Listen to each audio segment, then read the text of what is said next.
ஏப்பா விஜய், இவளை கூட்டிட்டு வந்தியா இல்ல எடுத்துட்டு வந்தியா? பக்கத்துல வந்து 1200 1200 ஒரு தரம் கேட்கிறவங்க கேட்கலாம். 1200 ரெண்டு தரம்.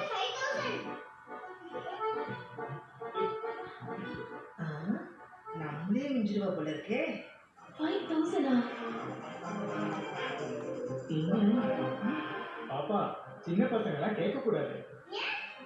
இல்லம்மா, 5000 கொடுக்கறவங்க தான் கேட்கணும்.